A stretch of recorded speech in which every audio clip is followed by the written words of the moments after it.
Tu sais que tu peux facilement déléguer la création ou la refonte de ton site, mais est-ce que tu connais les différents experts qui te permettront d'aller plus loin encore?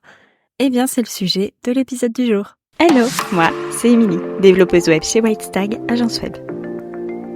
Après 5 années de e-commerce et 5 années dans le commerce, je suis devenue développeuse web avec pour mission de faciliter l'accès au web, tout en créant un outil puissant au service de ton business. Si tu cherches des conseils et des astuces orientées web et entrepreneuriat, tu es au bon endroit. Prêt pour l'épisode du jour? C'est parti!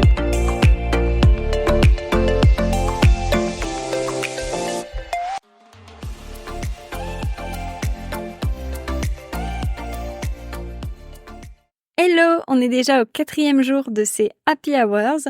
On touche quasiment à la fin et aujourd'hui, on est sur un épisode spécial délégation. Alors, tu sais certainement que tu peux déléguer la création ou la refonte de ton site. Ça, il n'y a pas de problème. Mais est-ce que tu connais les différentes expertises qui viennent autour et qui ne sont pas forcément des expertises liées à la personne à qui tu as délégué la création de ton site? Je te prends mon exemple. Moi, je suis développeuse web. Je sais créer un site. Il n'y a aucun problème. En revanche, je ne sais pas faire de rédaction. Bon, en tout cas, c'est pas mon cœur de métier, hein. J'en fais à titre personnel, mais je ne vendrai pas mes compétences dans ce domaine. En revanche, il y a des pros qui peuvent t'aider à ce niveau-là. L'idée dans cet épisode, c'est de te montrer que si tu sais faire ton site, si tu as toute la compétence technique, mais que tu te retrouves bloqué à certains points, comme par exemple la rédaction, le graphisme ou encore le SEO, etc., eh bien, il y a des professionnels qui pourront t'aider et te débloquer.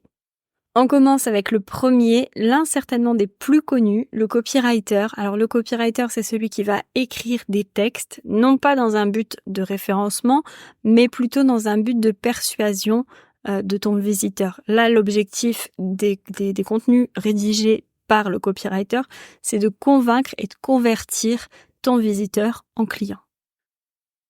Quand est-ce que tu dois déléguer à un copywriter? Tout simplement si tu as du mal à formuler le message que tu veux faire passer sur ton site, ou alors dans le cas de la création d'une page de vente où tu as besoin que tes mots soient vraiment très très impactants parce que chaque mot va compter, eh bien c'est à ce moment-là que tu dois l'appeler. Deuxièmement, l'un des plus répandus, c'est le graphiste. Donc là, ça va être pour tout ce qui va être visuel, vraiment tous les petits éléments visuels. On pense souvent graphiste, logo, mais il n'y a pas que le logo, il y a tous les petits éléments visuels qui ont aussi leur importance, voire même parfois plus d'importance que le logo. Il y a aussi la palette de couleurs, il y a toute cette identité visuelle, cette identité de marque qui doit être cohérente et que le graphiste pourra te réaliser. Graphiste ou designer de marque, l'un ou l'autre. Mais ces personnes-là pourront t'accompagner si, par exemple, tu n'as pas d'idée en termes de couleurs, si tu n'as pas d'idée en termes de visuel, si tu as vraiment les compétences très techniques, mais pas les compétences visuelles, eh bien, à ce moment-là, il faudra l'appeler. Et puis, si tu as déjà des idées sur ce que tu souhaites, mais que tu n'arrives pas à les mettre en œuvre, eh ben, c'est peut-être le moment de confier ces idées à un graphiste, ça te permettra d'aller plus loin. On se rappelle, l'idée de l'épisode, c'est soit de déléguer parce que on ne sait pas faire, soit pour aller encore plus loin que ce qu'on voulait faire. Troisième point, on va être sur les mentions légales, et là, on va plutôt être sur des juristes ou des avocats pour la rédaction des mentions légales et des conditions générales de vente. Ici, on parle des personnes, je pense, les moins connues. Ça commence à être en émergence et heureusement, j'ai envie de te dire, parce que avant ça, quand tu devais rédiger des conditions générales de vente, ce qui se passait, c'est que on copiait sur le voisin qui lui-même les avait copiés sur quelqu'un d'autre en les arrangeant un petit peu à sa sauce. Et ainsi de suite. On se retrouvait à la fin avec quelque chose qui ne ressemblait à rien, qui était inutile, mais on se croyait protégé. Là, maintenant, on a de plus en plus de juristes et d'avocats qui se lancent là-dedans. C'est tant mieux pour toi comme pour ton client. Donc, si tu ne sais pas par quel bout prendre, si vraiment l'aspect légal, c'est quelque chose qui t'est complètement inconnu, c'est le moment d'appeler un juriste qui te fera un template et que tu devras compléter. Et si tu veux vraiment encore plus te protéger ou que tu veux vraiment avoir quelque chose de sur mesure, eh bien, dans ces cas-là, il faudra contacter plutôt un avocat ou une avocate. Mes deux petits derniers, alors je dis deux petits derniers parce que je t'ai rassemblé ça en un seul morceau, mais en vrai, on est plutôt sur deux experts différents.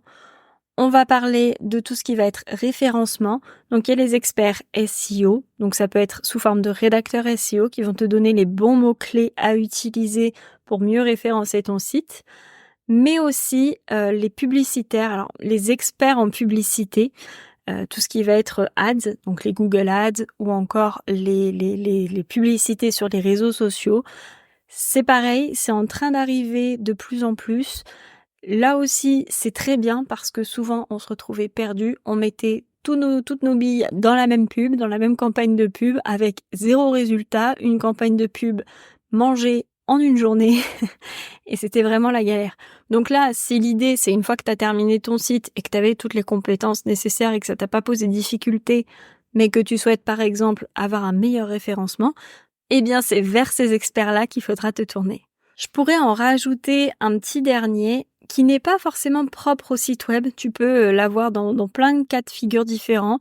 J'ai envie de te parler des assistants virtuels ou des assistantes virtuelles, des OBM sinon, les Online Business Managers, qui vont pouvoir t'aider, elles, plutôt à canaliser tes objectifs, qui vont pouvoir t'aider à centraliser ton projet et à mettre en œuvre tout ça parce que on n'a pas tous la compétence de savoir s'organiser. C'est une compétence, savoir s'organiser, surtout quand on est entrepreneur, c'est une compétence importante, mais on l'a pas tous. Donc avoir une assistante ou un assistant virtuel, ça peut aussi te permettre de déléguer certaines parties de travail, certaines charges de travail, comme par exemple de la recherche d'images ou de la correction de texte, ou bien plein d'autres petites choses qui peuvent te libérer du temps et te libérer l'esprit.